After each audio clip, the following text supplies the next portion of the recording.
नमस्कार, मैं संजीत आप सबों को अपने YouTube channel Sanjeet reasoning and math special में आप सबों का हार्दिक स्वागत करते हैं। आज हम आप सबों के बीच कैलेंडर में जल्लर्स के नियम पे चर्चा कर रहे थे कि कैलेंडर को कैसे जल्लर्स के नियम के द्वारा सॉल्व कर सकते हैं। यदि आपको कैलेंडर को का वास्तविक दिन ज्ञात करना है तो जल्लर्स के फॉर्मूला के आधार से भी आप कैलेंडर के वास्तविक दिन को निकाल सकते हैं। और हम आपको बताएं कि जल्लर्स का नियम से महीने का कोड क्या होगा, वर्ष का कोड क्या होगा और इसे हम जल्द से जल्द कैसे लागू कर सकते हैं। यदि आपको जल्लर्स के नियम से मंथ का फॉर्मूला कोड निकाल लेते हैं तो पुनः कैलेंडर के प्रश्न को सॉल्व करने में जल्द से जल्द आप कैलेंडर के प्रश्न को सॉल्व कर सकते हैं। इसके लिए हम आपको जल्लर्स के नियम में फॉर्मूला बताए और जल्लर्स का नियम का यदि आपके पास फॉर्मूला याद है तो संपूर्ण कैलेंडर को सॉल्व किया जा सकता है जल्लर्स के फॉर्मूला से, ना कि कैलेंडर के वास्तविक दिन को ज्ञात करने का यह फॉर्मूला है। कैलेंडर के संपूर्ण टाइप के कैलेंडर को सॉल्व करने के लिए यह पर्याप्त है फॉर्मूला। यदि आप जल्लर्स का फॉर्मूला का यूज करते हैं तो जल्लर्स के फॉर्मूला से संपूर्ण कैलेंडर को सॉल्व किया जा सकता है। यदि आप क्लॉस्टर्डिन के नियम का फॉर्मूला का इस्तेमाल करते हैं तो उस फॉर्मूला से भी कैलेंडर के सभी प्रश्न को सॉल्व किया जा सकता है। लेकिन होना चाहिए कि कैलेंडर का फॉर्मूला का इस्तेमाल कैसे हम सभी प्रश्न को सॉल्व करने में लगा सकते हैं। यदि आप जल्लर्स का ही फॉर्मूला का इस्तेमाल करते हैं तो रिपीटेशन ऑफ कैलेंडर, महीने का रिपीटेशन, मंथ का रिपीटेशन जो होता है उसमें हम कैसे कैलेंडर के फॉर्मूला का इस्तेमाल करके हम कैलेंडर को सॉल्व कर सकते हैं तो इसे हम बताएंगे। और कैलेंडर के वास्तविक दिन को कैसे ज्ञात कर सकते हैं। टाइप होता है यदि 1 जनवरी 2022 को सोमवार का दिन है तो पुनः 15 जनवरी 2027 को कौन सा दिन होगा। ऐसे टाइप के भी प्रश्न को आप कैलेंडर के जल्लर्स के फॉर्मूला के द्वारा आप सॉल्व कर सकते हैं। तो जल्लर्स के फॉर्मूला पे हम चर्चा कर रहे थे और आपको बताए थे कि जल्लर्स का फॉर्मूला का यूज कैसे किया जाता है और जल्लर्स का फॉर्मूला क्या होता है, इस पे हम बात कर रहे थे। जल्लर्स का नियम, जल्लर्स का नियम पे हम बात कर रहे थे और जल्लर्स के नियम पे हम बात किए कि जल्लर्स ने एक फॉर्मूला स्थापित किया कैलेंडर के वास्तविक दिन को ज्ञात करने के लिए। जल्लर्स के शासनकाल में ही फॉर्मूला तैयार किया गया था और जिसमें Q plus 13M minus 1/5 mod plus K+K/4 mod plus C/4 mod minus 2C। Calendar के वास्तविक दिन को ज्ञात करने के लिए यह फॉर्मूला पर्याप्त है। यदि आप इस फॉर्मूला के आधार से कैलेंडर के वास्तविक दिन को ज्ञात कर रहे हैं तो ज्ञात कर सकते हैं। यदि आपको 15 नवंबर 1942 ईस्वी का वास्तविक दिन ज्ञात करना है तो इस फॉर्मूला के आधार से आप ज्ञात कर सकते हैं। लेकिन इसके लिए मंथ में यदि एक फर्स्ट महीना जल्लर के शासनकाल में, जल्लर का शासनकाल में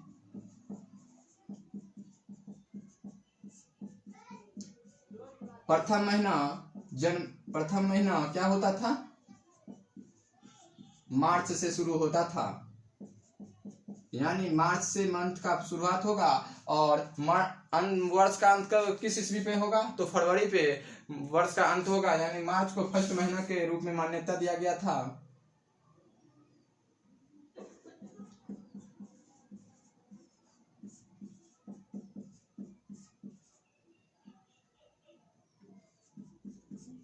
यानी यदि मार्च का महीना है तो उसके लिए क्या रखेंगे 1, यदि अप्रैल है तो उसके लिए 2 और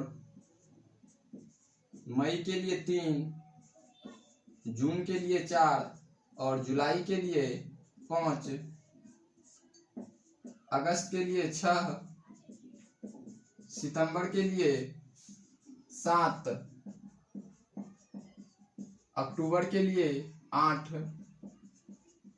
और नवंबर के लिए 9, दिसंबर के लिए 10 और जनवरी के लिए 11। यानी जल्लर के शासनकाल में 11वां महीना जनवरी का होता था और फरवरी वर्ष का अंतिम महीना यानी 12वां महीना होता था। जब कैलेंडर की शुरुआत हुआ तो उस समय जनवरी और फरवरी में ही 28-29 का महीना होता है। क्यों ऐसा होता है, जनवरी का महीना 31 का होगा यह, और या दिसंबर का महीना भी 31 महीने का होगा। यह तो हम जानते हैं, लेकिन फरवरी के महीना में ही चेंज क्यों देखने को मिलता है? क्योंकि जब कैलेंडर तैयार किया गया तो जब एक दिन ज्यादा लेना पड़ा तो किसमें लिए? वर्ष के अंतिम महीना में ही लिए। इसीलिए फरवरी तो वर्ष का अंतिम महीना ही है।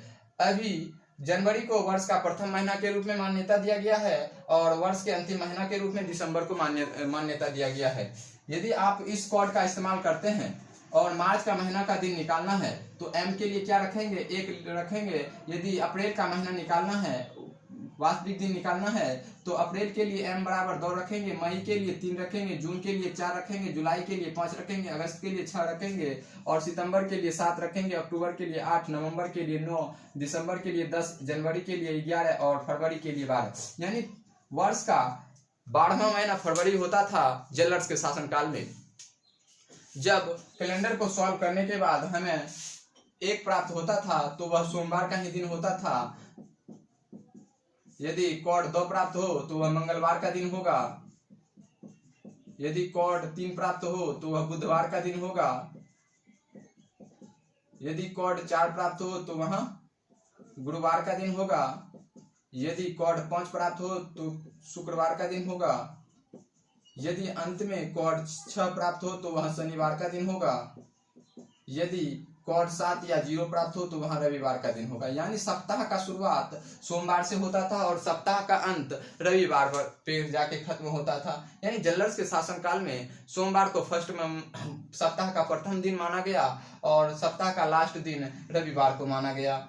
और महीने का वर्ष के प्रथम महीना मार्च को और वर्ष के अंतिम महीना के रूप में फरवरी को मान्यता दिया गया। यदि आप इस कोड का इस्तेमाल करते हैं, फॉर्मूला का इस्तेमाल करते हैं, यदि आपसे प्रश्न पूछा जाए कि 15 अक्टूबर या 15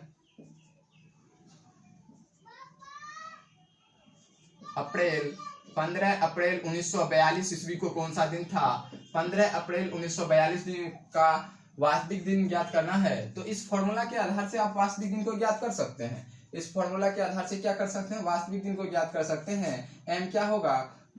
महीने की संख्या के क्या होगा? दिए गए वर्ष के अंतिम प्रथम 2 अंक और सी होगा दिए गए वर्ष के अंतिम 2 अंक। यानी सी किसको दर्शाएगा, सूचित करेगा? दिए गए वर्ष के अंतिम 2 अंक को और के किसको प्रदर्शित करेगा, दर्शाएगा? यानी दिए गए वर्ष के अंतिम प्रथम 2 अंक को, यानी 42 को के सूचित करेगा और सी 19 को सूचित करेगा। यानी दिए गए वर्ष के अंतिम 2 अंक को सी सूचित करता है और दिए गए अंक के वर्ष के प्रथम 2 अंक को के सूचित करेगा। यदि इस दिन का वास्तविक दिन निकालना है तो क्या करेंगे? क्यू बराबर क्या हो जाएगा? 15 और 13 एम किसके लिए होगा? अप्रैल दूसरा महीना होगा जल्लर्स के शासनकाल में। यानी जल्लर्स के लिए एम दूसरा महीना होगा -1/5 मॉड के अंदर प्लस के क्या है? वर्ष का अंतिम 2 अंक, प्रथम 2 अंक प्लस 42/4 मॉड प्लस 19/4 मॉड -2 × 19। यदि आप इसे सॉल्व करते हैं तो यदि 15 प्लस 13 दूनी 26 में 1 माइनस करेंगे तो 25 और 25 में 5 से भाग देंगे तो भागफल 5 प्राप्त होगा। और 42 प्लस 42 में यदि 4 से भाग देते हैं तो 10 प्राप्त होता है। प्लस 19 में यदि आप 4 से भाग दें तो भागफल कितना प्राप्त होगा? तो 4 भागफल प्राप्त होगा -19 दूनी 38। इसे यदि आप सॉल्व करते हैं तो 7 से भाग देके रिमाइंडर लिख सकते हैं और 7 से भाग देंगे पुनः रिमाइंडर लिखेंगे और 7 से भाग देंगे पुनः रिमाइंडर लिख लेंगे और 4 -7 से भाग देके रिमाइंडर लिख लेंगे। 7 × 5 = 35, रिमाइंडर कितना बच गया? -3। +3 -3 कैंसिल हो गया और 4 5 4 9 1 10 10 में यदि आप पुनः 7 से भाग देते हैं रिमाइंडर लिखते हैं तो कौन सा हो जाएगा? 3। यानी फर्स्ट दिन सोमवार का था, सेकंड दिन मंगलवार का था, तो थर्ड दिन कौन सा हो जाएगा? बुधवार का दिन होगा। यानी 3 किसके लिए कोड होगा? तो बुधवार के लिए कोड होगा। 15 अप्रैल 1942 का दिन कौन सा होगा? तो बुधवार का दिन होगा। ऐसे आप ज्ञात करते ही हैं, लेकिन आपको हम बताए कि यदि आप इसे कोड के थ्रू भी ज्ञात करना चाहते हैं तो कोड के थ्रू भी ज्ञात कर सकते हैं। यदि आप जल्लर्स का नियम का प्रयोग कर रहे हैं या क्लॉस टर्निंग के नियम का प्रयोग कर रहे हैं या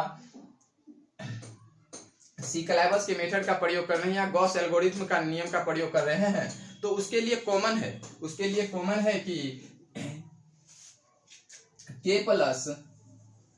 k/4 mod plus c/4 mod -2c को आप +5c भी लिख सकते हैं, क्योंकि सप्ताह का चक्र 7 दिनों का होता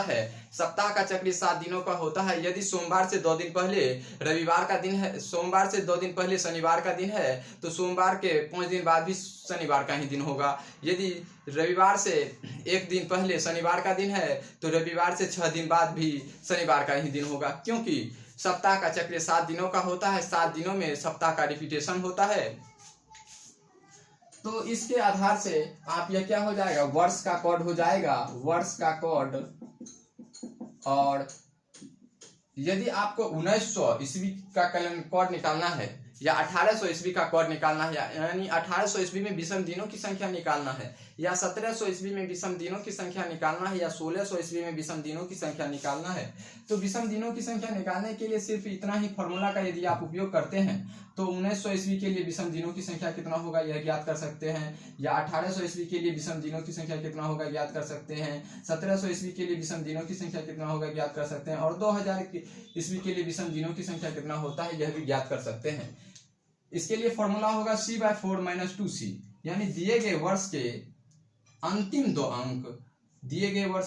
2 अंक c बराबर क्या लिखेंगे, 20 यदि रखेंगे, c बराबर 20 रखेंगे और इतना फॉर्मूला का ही उपयोग करते हैं, तो 2000 साल में विषम दिनों की संख्या 0 होगा, और 1900 ईस्वी में विषम दिनों की संख्या 1 होगा, 1800 साल में विषम दिनों की संख्या 3 होगा, और 1700 साल में विषम दिनों की संख्या 5 होगा। यदि आप पुनः प्रयोग करना चाहें तो इसमें इस फॉर्मूला का उपयोग कर सकते हैं। यदि आप इसमें 19 रखते हैं, तो 19 में यदि 4 से भागें तो भागफल कितना प्राप्त होगा, 4 प्राप्त होगा, और -2c है तो -2 गुने 19 करेंगे तो -38 हो जाएगा, और -38 में 4 जोड़ते हैं तो -34 प्राप्त होता है, और इसमें पुनः 7 से भाग देते हैं तो कितना रिमाइंडर प्राप्त होगा, तो रिमाइंडर -6 प्राप्त होगा। यदि माइनस में रिमाइंडर प्राप्त हो रहा है तो उसे आप यदि आप प्लस में करना चाहते हैं तो क्या करना पड़ता है, तो भाजक को जोड़ना पड़ता है। आप जिससे भाग दे रहे हैं उसे ऐड करेंगे तो रिमाइंडर प्लस में आ जाएगा।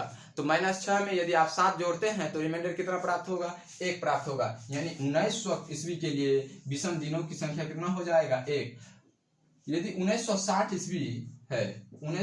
ईस्वी है और इसमें विषम दिनों की संख्या निकालना है, तो 1960 ईस्वी में इतना फॉर्मूला का यदि आप उपयोग करते हैं तो 1960 ईस्वी में विषम दिनों की संख्या प्राप्त कर सकते हैं। इसके लिए आपको क्या करना होगा, दिए गए वर्ष के प्रथम 2 अंक को सूचित करता है के, तो इसके लिए क्या होगा, प्रथम 2 अंक 60 है, 60 को सूचित करेगा के, और 60/4 मॉड के अंदर प्लस 19/4 मॉड -2 गुने 19, तो कितना हो जाएगा, 60 + 15 + 4 -38, तो कितना हो जाएगा, 75 + 4 -38। यदि आप इसे सॉल्व करते हैं तो कितना हो जाएगा, इसमें रिमाइंडर 1 प्राप्त होगा और इसमें रिमाइंडर 5 प्राप्त होगा। अब इसे जोड़ते हैं तो 1960 ईस्वी के लिए विषम दिनों की संख्या कितना हो जाएगा, 6 होगा। यदि आप इसे ऑड कॉन्सेप्ट से भी सॉल्व करें तो कितना विषम दिनों की संख्या होगा, 6 ही विषम दिनों की संख्या होगा। यदि आप इसे क्वाड मेथड का उपयोग करके इसे फॉर्मूला के आधार से भी सॉल्व करें तो विषम दिनों की संख्या कितना होगा, 6 ही होगा। यदि दिया गया वर्ष लीप वर्ष है और इस फॉर्मूला का इस्तेमाल करना चाहते हैं और वास्तविक दिन को ज्ञात करना चाहते हैं, तो नोट में लिखिए, यदि दिया गया वर्ष लीप वर्ष है और जेलर्स के नियम से कैलेंडर के वास्तविक दिन को ज्ञात करना है, तो दिए गए वर्ष में 1 माइनस करके कैलेंडर को सॉल्व करेंगे। यदि आपसे प्रश्न पूछा जाए कि 1960 ईस्वी को कौन सा दिन हो, यानी 15 जनवरी या फरवरी का दिन निकालना है और वह लीप वर्ष में है, यदि आपको जनवरी या फरवरी का दिन निकालना है और वह लीप वर्ष का दिन है, तो उसके लिए क्या करना होगा, दिए गए वर्ष में 1 माइनस करके आप पुनः सॉल्व करेंगे तो वास्तविक दिन को ज्ञात कर सकते हैं। यानी जनवरी और फरवरी के लिए ही अब नियम है। उसके बाद मार्च, अप्रैल, मई, जून के लिए आप कैलेंडर के फॉर्मूला का ही उपयोग करें, और जनवरी फरवरी के लिए और वह लीप वर्ष है ज्ञात करना है तो दिए गए वर्ष में क्या करेंगे, एक माइनस करेंगे, तो पुनः यदि आप सॉल्व करते हैं तो कैलेंडर का वास्तविक दिन ज्ञात कर सकते हैं। यदि 15 जनवरी 1960 ईस्वी का दिन निकालना है तो 15 जनवरी 1960 ईस्वी का दिन निकालना है तो 15 हो जाएगा, और जनवरी कौन सा महीना है, 11वां महीना है, -1/5 प्लस, यदि यह 1960 ईस्वी का दिन निकालना है तो क्या हो जाएगा कि 60 plus 60/4 mod plus 19/4 mod minus 2 गुने 19,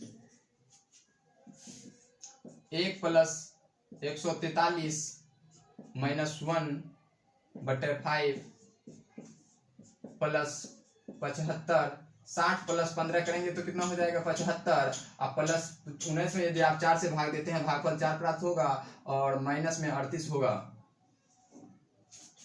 1 प्लस कितना हो जाएगा, माइनस करेंगे 142, 142 में यदि आप 5 से भाग देते हैं तो कितना हो जाएगा 28, और 60 प्लस 15 75, इसे यदि आप सॉल्व करते हैं तो 4 माइनस 38 हो जाएगा। तो 28 में यदि आप 7 से भाग देते हैं तो रिमाइंडर 0 प्राप्त होता है, और 75 में यदि आप 7 से भाग देते हैं तो रिमाइंडर 5 प्राप्त होता है, और -34 हो रहा है, और -34 में यदि आप 7 से भाग देते हैं तो रिमाइंडर कितना प्राप्त होगा, तो रिमाइंडर 1 प्राप्त होगा। प्लस में रिमाइंडर 1 प्राप्त होगा, माइनस में रिमाइंडर 6 प्राप्त होगा। यदि इसे आप सॉल्व करते हैं तो 5 1 6 1 7 यानी 0। विषम दिनों की संख्या यदि 0 हो रहा है तो 0 किसके लिए है, तो रविवार का दिन है, यानी 15 जनवरी 1960 ईस्वी का दिन निकालना है तो वह रविवार का दिन होगा। यानी आप नोट कर सकते हैं कि यदि दिया गया वर्ष में जनवरी और फरवरी का महीना का दिन निकालना है, यानी दिए गए वर्ष के जनवरी और फरवरी के महीने का दिन निकालना है, और यदि वह लीप वर्ष है तो लीप वर्ष में क्या करेंगे, एक माइनस करके सॉल्व करेंगे। यदि साधारण वर्ष है तो सिंपल सा नियम आपको बताए फॉर्मूला, उस आधार से आप कैलेंडर के वास्तविक दिन को निकाल सकते हैं। और आपको हम पिछले वीडियो के माध्यम से समझाए थे कि आप चाहे जलर्स का नियम का प्रयोग करें, या माइकल किथ का नियम का प्रयोग करें, या जार स्टोकन के नियम का प्रयोग करें, या क्लॉस टर्निंग के नियम का प्रयोग करें, या गॉस एल्गोरिथम का नियम का प्रयोग करें, किसी भी कैलेंडर शास्त्री के नियम का प्रयोग यदि करते हैं, किसी भी कैलेंडर शास्त्री के नियम का यदि आप प्रयोग करते हैं तो उसके लिए आपको वर्ष का विषम दिनों की संख्या निकालना ही होता है।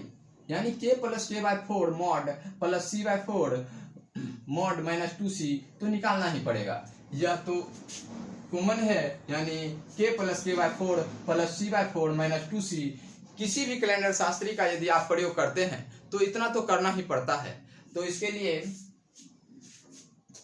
या आप जेलर्स का नियम का प्रयोग करें, या क्रॉस टर्निंग का नियम का प्रयोग करें, या किसी भी कैलेंडर शास्त्री का उपयोग करें, तो उसमें क्या फॉर्मूला में कॉमन है, k + k/4 plus c/4 -2c। -2c को आप 5c भी लिख सकते हैं। यानी इस फॉर्मूला को आप कैसे लिख सकते हैं, k + k/4 mod plus c/4 mod plus 5c। यदि इस फॉर्मूला का भी इस्तेमाल करते हैं तो वर्ष का ही विषम दिन निकलता है। यदि 1960 ईस्वी में विषम दिनों की संख्या निकालना है तो इस फॉर्मूला का इस्तेमाल करके आप 1960 ईस्वी में विषम दिनों की संख्या निकाल सकते हैं। यदि 1900 ईस्वी का सिर्फ विषम दिनों की संख्या निकालना है तो 1900 ईस्वी के लिए विषम दिनों की संख्या मात्र c/4 मॉड -2c का यदि प्रयोग करते हैं तो 1900 ईस्वी का विषम दिनों की संख्या निकाल सकते हैं।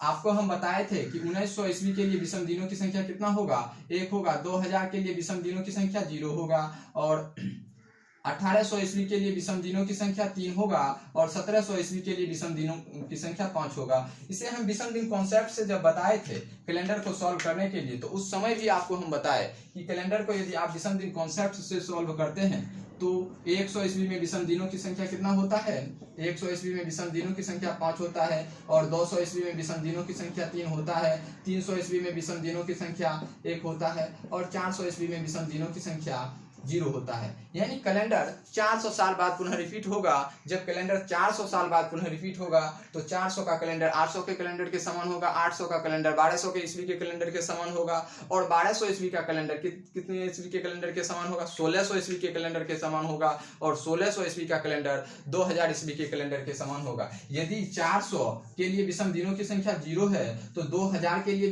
विषम दिनों की संख्या कितना होगा, 0 होगा। 300 के लिए विषम दिनों की संख्या 1 है तो 700 के लिए विषम दिनों की संख्या क्या होगा, 1 ही होगा। साथ में यदि 400 जोड़ते हैं 1100 के लिए भी विषम दिनों की संख्या 1 ही होता है। और 1100 में यदि आप पुनः 400 जोड़ते हैं तो क्या हो जाएगा, 1500। 1500 के लिए भी विषम दिनों की संख्या 1 होगा। और यदि आप 1500 में पुनः 400 जोड़ते हैं तो क्या हो जाएगा, 1900। 1900 के लिए भी विषम दिनों की संख्या 1 ही होगा। यदि आप इस फॉर्मूला का भी इस्तेमाल करते हैं 1900 ईस्वी में विषम दिनों की संख्या निकालने के लिए तो विषम दिनों की संख्या 1 ही प्राप्त होगा। यह क्या है, दिए गए वर्ष का विषम दिनों की संख्या। इस फॉर्मूला का यदि आप उपयोग करते हैं तो दिए गए वर्ष का विषम दिनों की संख्या निकाल सकते हैं। यदि 1952 ईस्वी तक में विषम दिनों की संख्या निकालना है तो इस फॉर्मूला का इस्तेमाल कीजिए, और इस फॉर्मूला का इस्तेमाल करके आप विषम दिनों की संख्या निकाल सकते हैं। यदि आपको हम बताते हैं कि यदि फॉर्मूला का भी इस्तेमाल करेंगे, यदि आप कोड तैयार रखते हैं, यदि 1900 के लिए आपके पास कोड है कि विषम दिन क्या होता है, 1900 के लिए विषम दिनों की संख्या कितना होगा, 1 होगा। और 52 के लिए विषम दिनों की संख्या निकालना है तो 52 प्लस 52 में लीप वर्ष की संख्या इतना करेंगे, 1 प्लस 52 प्लस 52 में लीप वर्ष की संख्या निकालना है तो क्या हो जाएगा, 10 3 13, और इसे आप यदि ऐड करते हैं तो कितना हो जाएगा, 1 प्लस 52 प्लस 13। अब इसे ऐड करने से अच्छा है कि इसमें 7 से भाग दे के रिमाइंडर प्राप्त कर लें, और यदि 1 में 7 से भाग देते हैं 1 प्राप्त होता है। 52 में यदि 7 से भाग देंगे तो रिमाइंडर 3 प्राप्त होगा, और 13 में यदि आप 7 से भाग देंगे तो रिमाइंडर 6 प्राप्त होगा। 6 1 7 यानी विषम दिनों की संख्या 3 प्राप्त होगा। यानी 1952 ईस्वी तक में विषम दिनों की संख्या कितना प्राप्त हो रहा है, 3 प्राप्त हो रहा है। यदि आप क्वाड का इस्तेमाल करते हैं, इस फॉर्मूला का भी इस्तेमाल करते हैं तो विषम दिनों की संख्या कितना होगा, 3 ही होगा। यदि करना चाहें तो कर सकते हैं, k plus k by 4 mod plus 2c plus c by 4 minus 2c। 1900 कितना है, 52 ईस्वी। दिया गया वर्ष के अंतिम प्रथम 2 अंक को सूचित करेगा k, तो 52 प्लस 52 बटे 4 माइनस 2 गुने प्लस 19 बटे 4। दिए गए वर्ष के अंतिम 2 अंक को सूचित करेगा c माइनस 2 गुने 19। यदि आप इसे सॉल्व करते हैं तो 52 प्लस कितना हो जाएगा, 13 प्लस 4 प्लस माइनस 38। आप इसे सॉल्व करने के लिए माइनस 38 को यदि आप प्लस में लिखना चाहें तो कितना हो जाएगा, प्लस 4 भी लिख सकते हैं, क्योंकि माइनस 38 में यदि आप 7 से भाग देते हैं, यदि प्लस में रिमाइंडर प्राप्त करना चाहें तो कितना रिमाइंडर प्राप्त होगा, तो प्लस 4 होगा। यदि आप इसे सॉल्व करते हैं तो रिमाइंडर प्राप्त करते हैं तो कितना हो जाएगा, 3 प्लस 6 प्लस 4 दूनी 8 में यदि आप 7 से भाग देते हैं तो रिमाइंडर 1 प्राप्त होता है।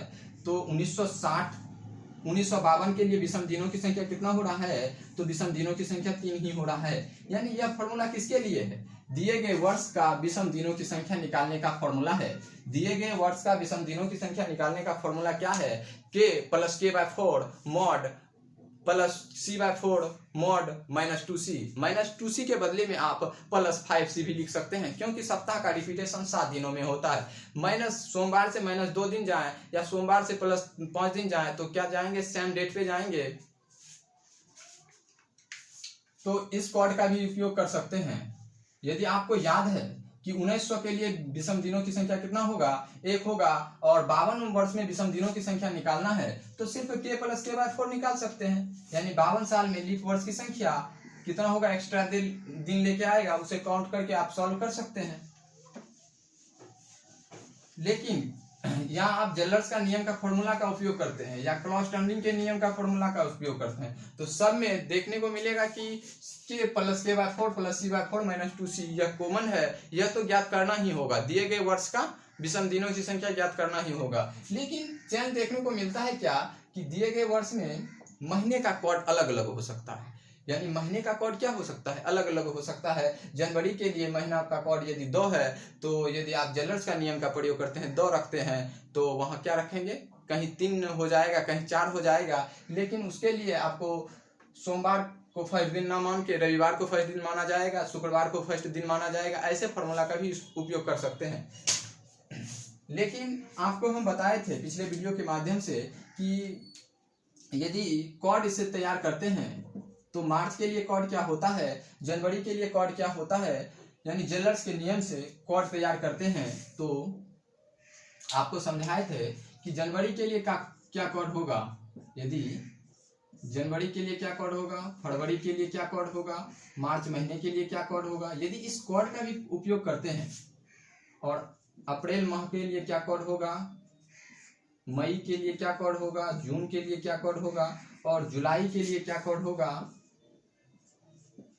अगस्त के लिए क्या कोड होगा,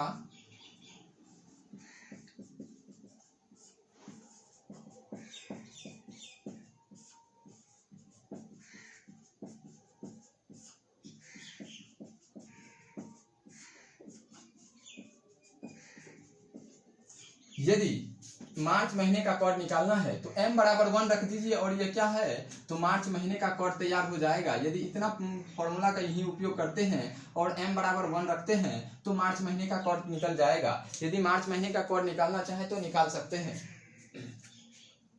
मार्च महीने का कोड निकालना चाहे तो क्या कर सकते हैं, निकाल सकते हैं। यदि कितना फॉर्मूला का प्रयोग करना पड़ेगा, 13m-1/5 मॉड के अंदर इस फॉर्मूला का यदि आप उपयोग करते हैं तो मार्च महीने का कोड निकाल सकते हैं।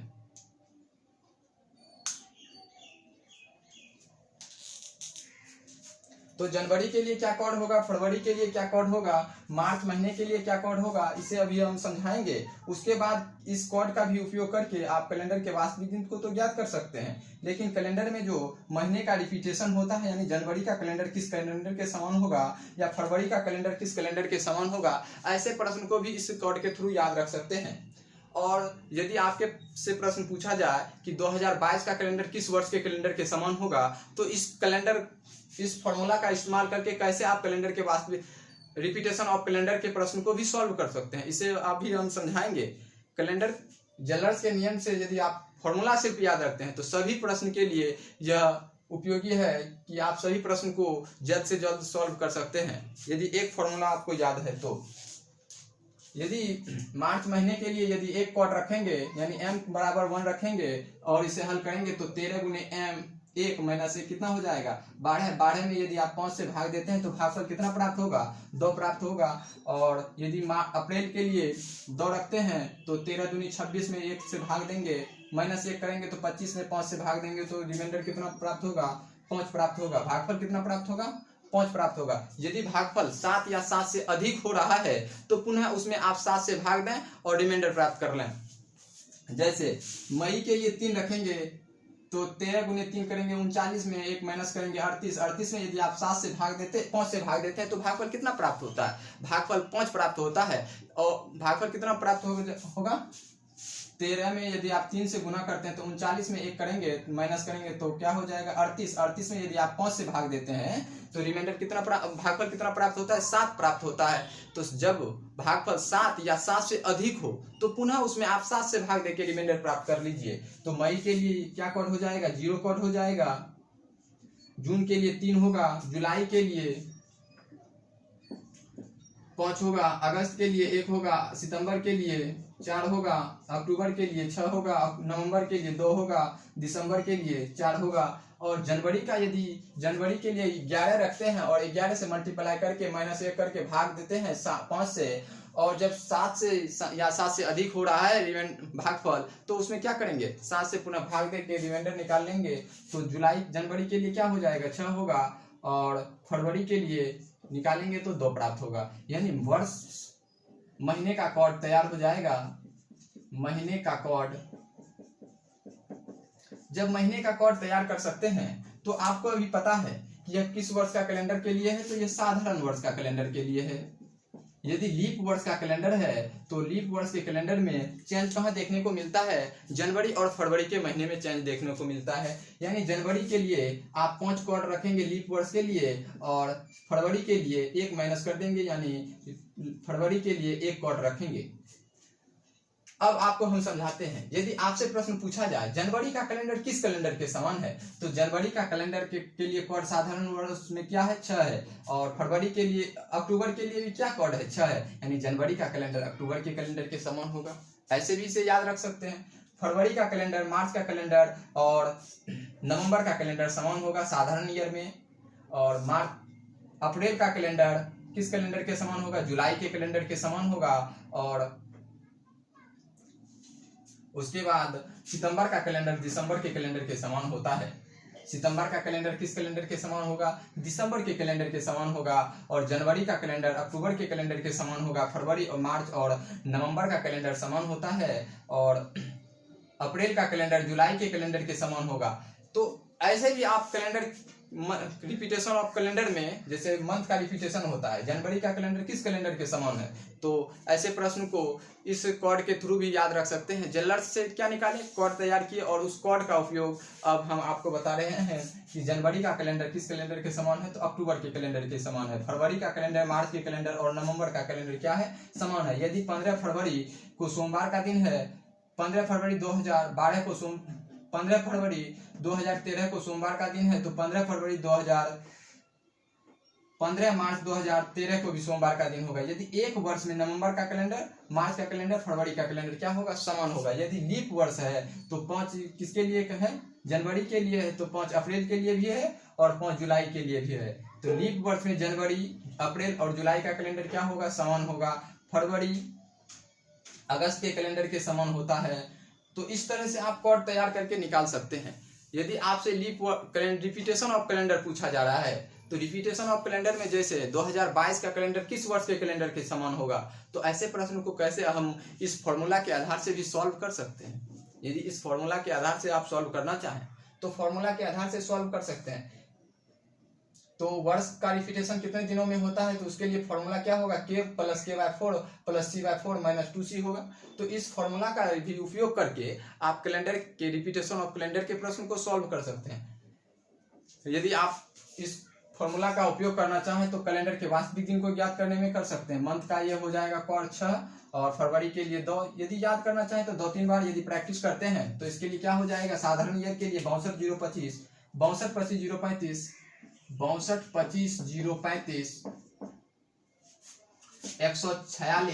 24, यानी 62 025 146 24 इस कोड का यदि उपयोग करते हैं मंथ के लिए तो कैलेंडर के प्रश्न को भी सॉल्व कर सकते हैं। कैलेंडर से क्या निकाले, कोड निकाले।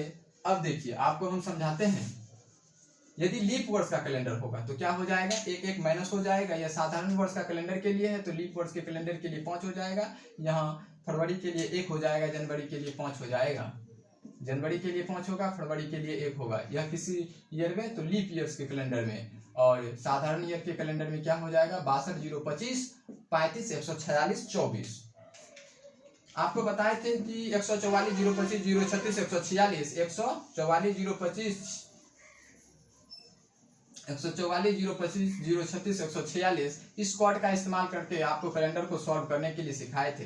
अब हम आपको सॉल्व करने के लिए बताएंगे कि 62 25 035 146 24 का इस्तेमाल करके कैलेंडर को कैसे सॉल्व कर सकते हैं। यदि आप किसी भी तारीख का डेट निकालना है, जैसे 15 अगस्त 1942 15 अगस्त 1942 का दिन निकालना है तो क्या करेंगे, दिए गए दिन में 7 से भाग देंगे, रिमाइंडर लिख लेंगे। अगस्त के लिए क्या कोड हो जाएगा, जनवरी फरवरी मार्च अप्रैल मई जून जुलाई अगस्त। अगस्त के लिए 1 हो जाएगा। 1900 के लिए विषम दिनों की संख्या 1 होता है। 42 में विषम दिनों की संख्या निकालना है तो विषम दिनों की संख्या कितना निकालेंगे, 42 + 42/4। क्यों करते हैं, क्योंकि प्रत्येक साधारण वर्ष में विषम दिनों की संख्या 1 होता है और प्रत्येक लीप वर्ष में विषम दिनों की संख्या 2 होता है। प्रत्येक लीप वर्ष में विषम दिनों की संख्या जब 2 होगा तो 42 साल में विषम दिनों की संख्या तो साधारण ईयर ही मान लेते हैं, तो 42 तो साधारण ईयर के रूप में होगा, तो 42 विषम दिन होगा। और लीप वर्ष तो एक दिन एक्स्ट्रा लेके आएगा, तो 42 साल में विषम दिनों की संख्या एक्स्ट्रा दिन कितना लेके आएगा 10 दिन, यानी 42 साल में लीप वर्ष कितना होगा 10। 1 + 1 + 1 42 में यदि आप 7 से भाग देते हैं रिमाइंडर 0 होगा, इसका भागफल लिखेंगे, भागफल कितना हो जाएगा 7 होगा 7, और इसे अब ऐड करते हैं तो 3 होगा, 1 सोमवार के लिए, 2 मंगलवार के लिए, 3 बुधवार का दिन होगा। आप ऐसे भी कैलेंडर को सॉल्व कर सकते हैं।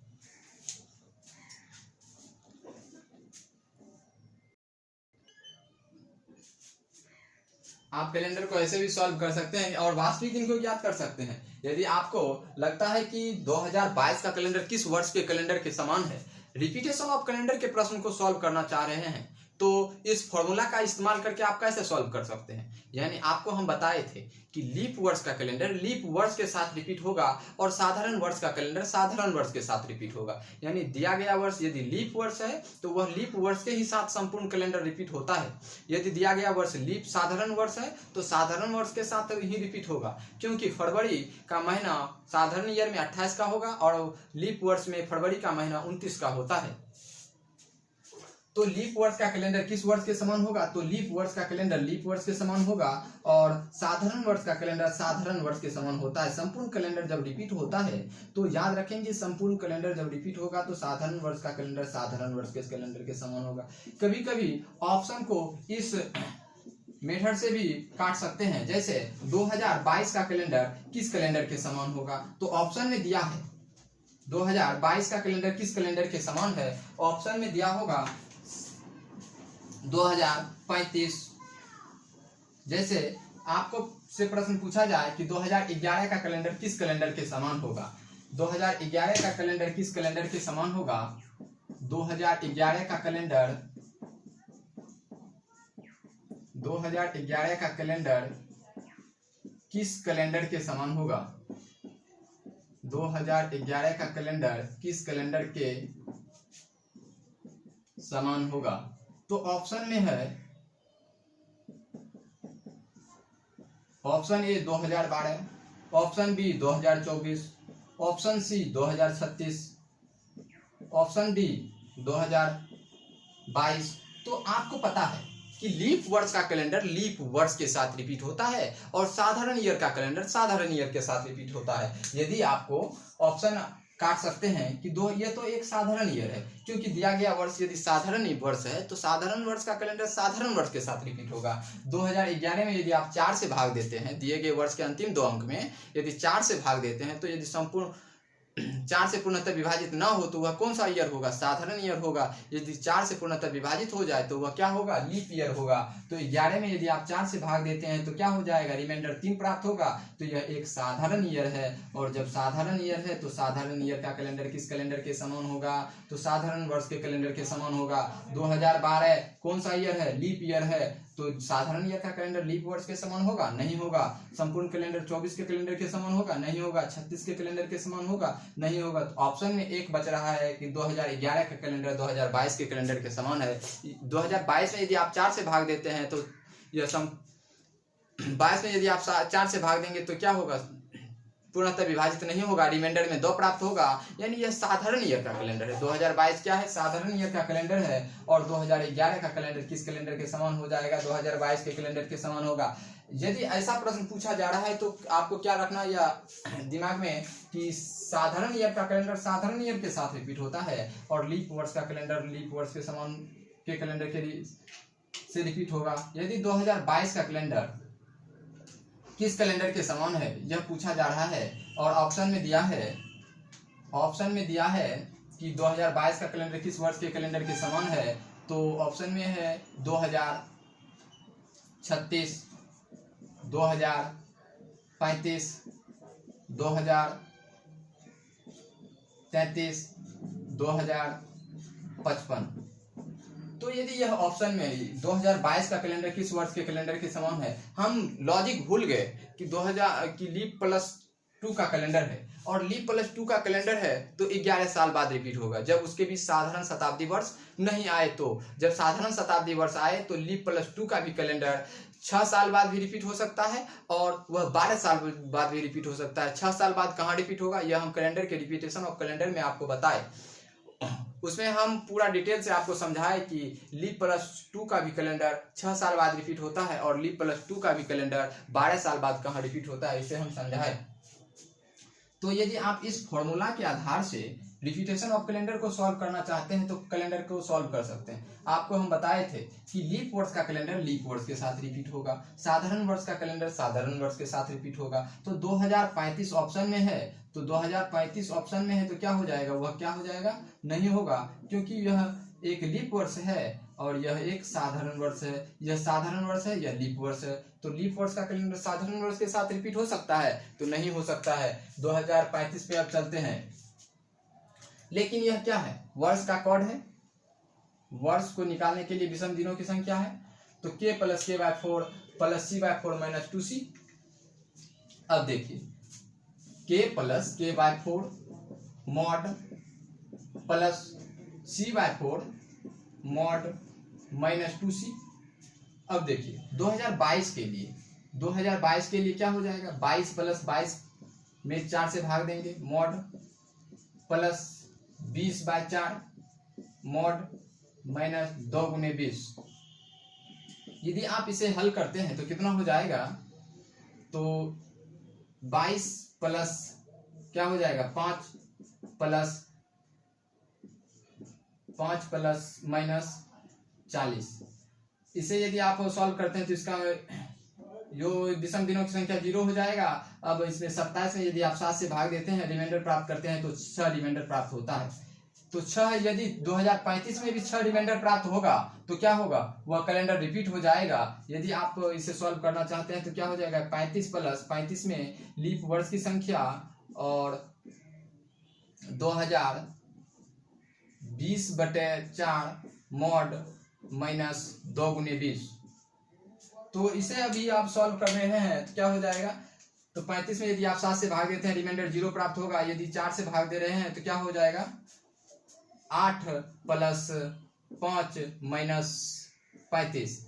अब इसे ऐड करते हैं तो क्या हो जाएगा, 0 प्लस यदि आप 8 में 7 से भाग देते हैं तो रिमाइंडर 1 प्राप्त होता है। लेकिन यहाँ तो रिमाइंडर 1 प्राप्त हो रहा है और यहाँ रिमाइंडर 6 प्राप्त हो रहा है, तो 2035 का कैलेंडर 2022 के कैलेंडर के समान होगा ही नहीं। जिस कैलेंडर का विषम दिनों की संख्या 6 प्राप्त होगा वही कैलेंडर 2022 के कैलेंडर के समान होगा, तो 2022 का कैलेंडर के समान होगा। तो इसके लिए आपको क्या करना होगा, अब 2033 पे चलते हैं। अब 2033 पे चलते हैं तो 2033 के लिए क्या लिखेंगे, 33 अब प्लस 33 में लीप वर्ष की संख्या मॉड के अंदर प्लस 2020 में 20/4 mod -2 × 20। तो यदि आप इसे सॉल्व करते हैं तो क्या हो जाएगा, तो 7 × 4 करेंगे 35, या 33 में आप 7 से भाग देते हैं, रिमाइंडर प्राप्त कर लेते हैं और इसमें 4 से भाग देंगे तो क्या हो जाएगा, 8 + 5 - 40। आप इसे यदि सॉल्व करते हैं तो इसमें विषम दिनों की संख्या 0 हो जाएगा। और यदि आप इसे सॉल्व करते हैं 8 × 5 = 13 में यदि आप 7 से भाग देते हैं और रिमाइंडर प्राप्त करते हैं तो 6 रिमाइंडर प्राप्त होता है। यानी 2022 में भी विषम दिनों की संख्या 6 है और 2033 में भी विषम दिनों की संख्या 6 है। यानी 2022 का कैलेंडर 2033 के कैलेंडर के समान होगा। यदि आपको लॉजिक याद नहीं है तो इस फॉर्मूला के आधार से भी आप कैलेंडर को सॉल्व, रिपीटेशन ऑफ कैलेंडर को भी सॉल्व कर सकते हैं। इसके लिए याद रखना होगा, लीप वर्ष का कैलेंडर लीप वर्ष के साथ रिपीट होता है और साधारण वर्ष का कैलेंडर साधारण वर्ष के साथ रिपीट होता है। और आपको हम बताए कि महीने के लिए कोड आपको बताए थे कि महीने का कोड क्या क्या हो सकता है।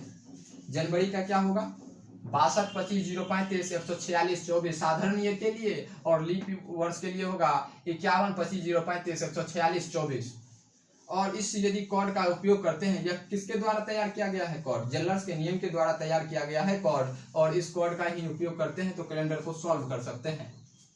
अब बताते हैं आपको, इस कोड का उपयोग करते हैं तो किस कैलेंडर के वास्तविक दिन को ज्ञात कर सकते हैं। यदि ज्ञात करना चाहें तो 15 अगस्त 1947 का भी दिन निकाल सकते हैं। हम जानते हैं कि 15 अगस्त 1947 को शुक्रवार का दिन है और 26 जनवरी 1950 को गुरुवार का दिन है।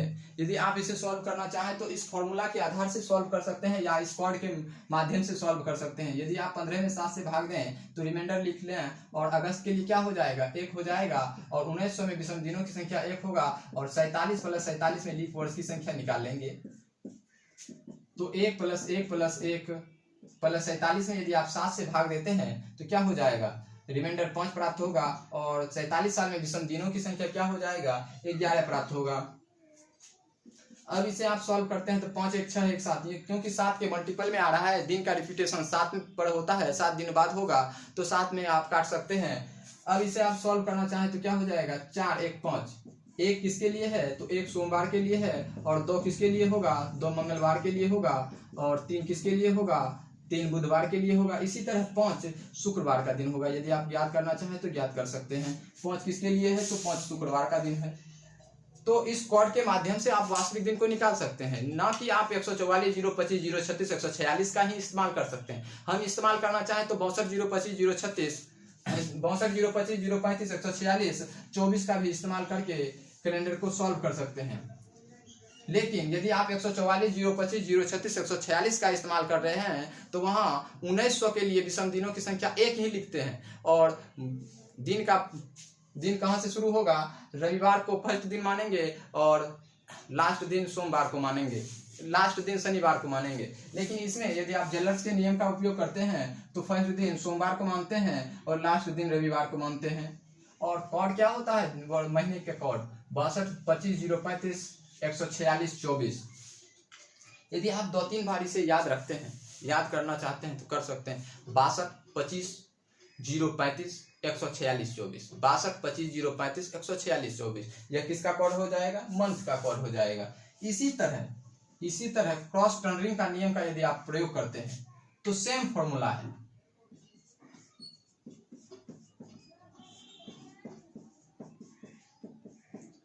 क्रॉस टर्नरिंग का नियम का यदि आप प्रयोग करते हैं, यह भी एक कैलेंडर शास्त्री थे और इन्होंने भी एक नियम दिया जिसमें दिया है कि Q + 31M बटे 12 mod plus K + K/4 mod plus C/4 mod -2C। देखिए, या तो आप कैलेंडर के जेलर्स का नियम का प्रयोग कर रहे हैं या कैलेंडर में क्रॉस टर्नरिंग के नियम का प्रयोग कर रहे हैं, उसके लिए भी आपको वर्ष का विषम दिनों की संख्या तो निकालना पड़ता है। यानी K + K/4 plus C/4 -2C, ये क्या है, दिए गए वर्ष के विषम दिनों की संख्या।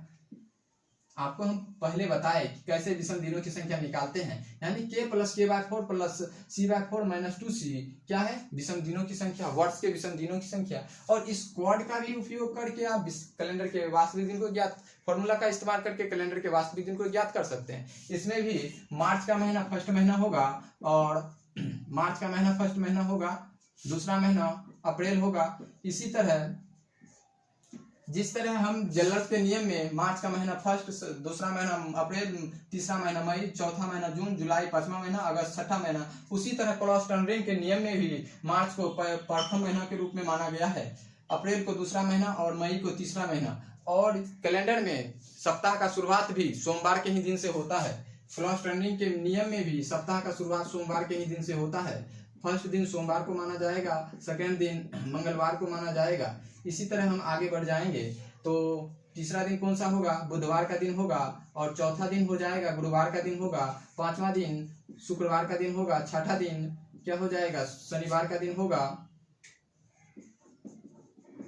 चाहे आप क्रॉस टर्नरिंग का नियम का प्रयोग करें या जेलर्स के नियम का प्रयोग करें या माइकल किथ का नियम का प्रयोग करें, किसी भी कैलेंडर शास्त्री का प्रयोग करेंगे तो उसमें आपको फॉर्मूला याद रखना होगा और उस फॉर्मूला से आपको कॉर्ड तैयार करना होगा। यदि आप उस फॉर्मूला से यदि आप कॉर्ड तैयार करते हैं और उस कॉर्ड का इस्तेमाल कैलेंडर को सॉल्व करने में करते हैं तो समय कम लगेगा।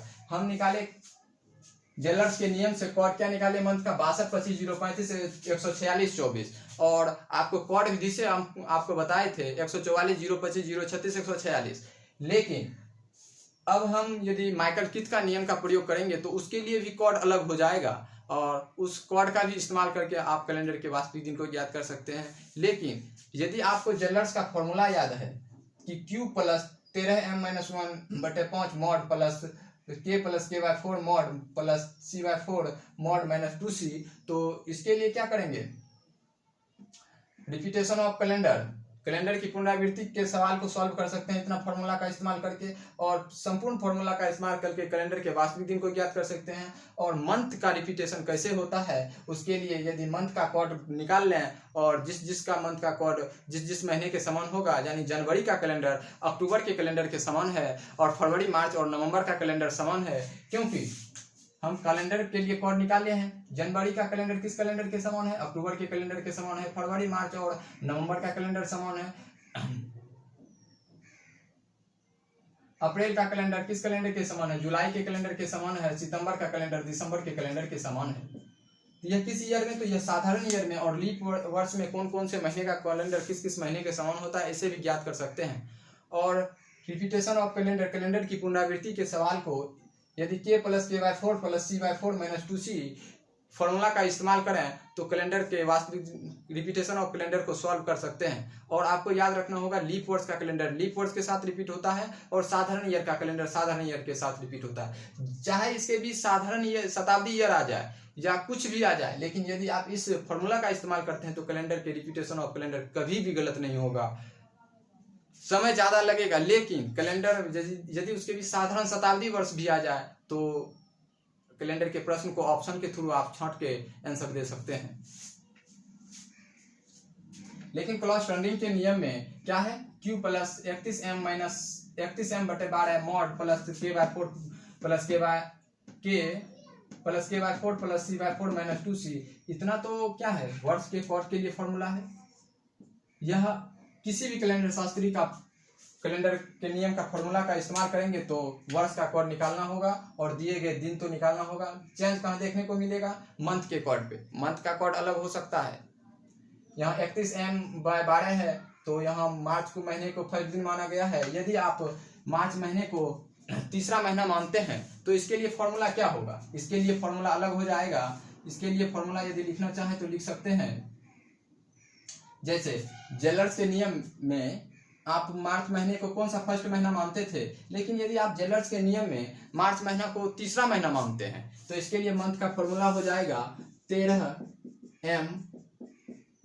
Of m + 1/5। यदि इस फॉर्मूला का इस्तेमाल करते हैं तो मार्च महीना को कौन सा महीना मानेंगे, तीसरा महीना मानेंगे, और उस माध्यम से भी आप कोड तैयार करके कैलेंडर को सॉल्व कर सकते हैं। कैलेंडर में जो जितने भी कैलेंडर शास्त्री जैसे माइकल किथ का नियम, इस नियम से भी आप कैलेंडर को सॉल्व कर सकते हैं। लेकिन उसमें जितने भी कैलेंडर शास्त्री हैं सिर्फ मंथ का फॉर्मूला में ही चेंज किया गया है और वर्ष के फॉर्मूला में चेंज नहीं किया गया है। वर्ष का फॉर्मूला तो किसी भी कैलेंडर शास्त्री का नियम का प्रयोग करेंगे तो K+K/4 प्लस C/4 -2C तो करना ही पड़ेगा। और Q तो है, और लेकिन 13m/12 जनरल क्रॉस टर्निंग के नियम का फॉर्मूला का इस्तेमाल करेंगे, जिसमें हम मार्च महीना को फर्स्ट महीना, सेकेंड महीना अप्रैल को मानेंगे, और यदि विषम दिनों की संख्या 1 हो जाए तो वह सोमवार का दिन होगा।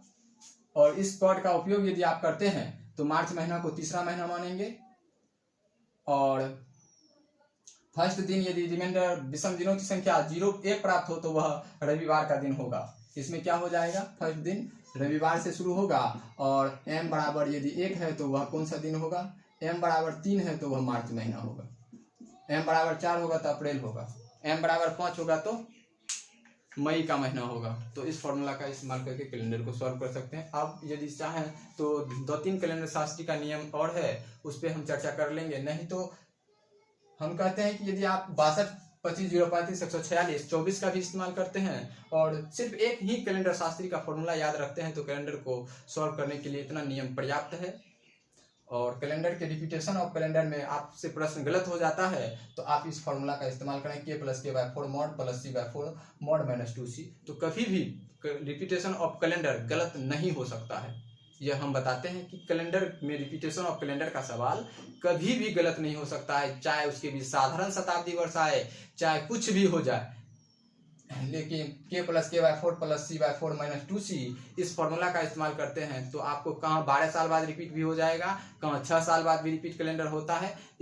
इसी फॉर्मूला से हम निकालते हैं कि कहाँ कैलेंडर 6 साल बाद रिपीट होता है, कहाँ 11 साल, कहाँ 12 साल, कहाँ 28 साल, कहाँ 40 साल बाद कैलेंडर रिपीट होता है। इस कैलेंडर के फॉर्मूला से आप निकाल सकते हैं, निकालना चाहें तो निकाल सकते हैं। लेकिन रिपीटेशन ऑफ कैलेंडर में आपको हम समझा चुके हैं कि लीप वर्ष का कैलेंडर किस किस वर्ष के कैलेंडर के समान होगा। 12 साल में भी रिपीट हो सकता है, 28 साल में भी रिपीट हो सकता है, 40 साल में भी रिपीट हो सकता है। और साधारण ईयर का कैलेंडर D+2 और D+3 का भी कैलेंडर 6 साल में रिपीट होता है। यह सब हम आपको बता चुके हैं। कहाँ अपवाद है, क्या की चीज़ है, इस सब पे हम चर्चा कर चुके हैं। और कैलेंडर के यदि आप कहें तो माइकल किथ का भी नियम का उपयोग करके हम कैलेंडर को सॉल्व करने के लिए सिखा सकते हैं, या क्लॉस टर्निंग के नियम के लिए तो फॉर्मूला बता दिए, और या J.R. स्टोकन के नियम का यदि आप उपयोग करें तो उस माध्यम से भी आप कैलेंडर को सॉल्व कर सकते हैं। लेकिन जितने भी कैलेंडर शास्त्री है उसके लिए आपको फॉर्मूला याद ही रखना होगा, समय लगेगा। लेकिन यदि आप फॉर्मूला से कोड तैयार कर लेते हैं और यदि आप उस कोड का इस्तेमाल करते हैं तो कैलेंडर के प्रश्न को जल्द से जल्द सॉल्व कर सकते हैं। तो आज के लिए हम इतना ही रखते हैं। और किसी भी कैलेंडर शास्त्री का एक ही कैलेंडर शास्त्री का फॉर्मूला याद रखिए, नहीं तो क्या होगा, दिक्कत होगा आगे की। ज्वेलर्स के लिए क्या है 13m-1/5 और इसके लिए है 31m/12। सब में मंथ का फॉर्मूला अलग अलग है, जिसमें जनवरी को कौन सा महीना माना गया है यह सब हम आपको बता दिए। ज्वेलर्स का शासनकाल में मार्च को ही फर्स्ट महीना माना गया था, जो कि वास्तविकता है। मार्च ही फर्स्ट महीना है, ना कि फर्स्ट महीना जनवरी है। यह चीज़ को आप समझें।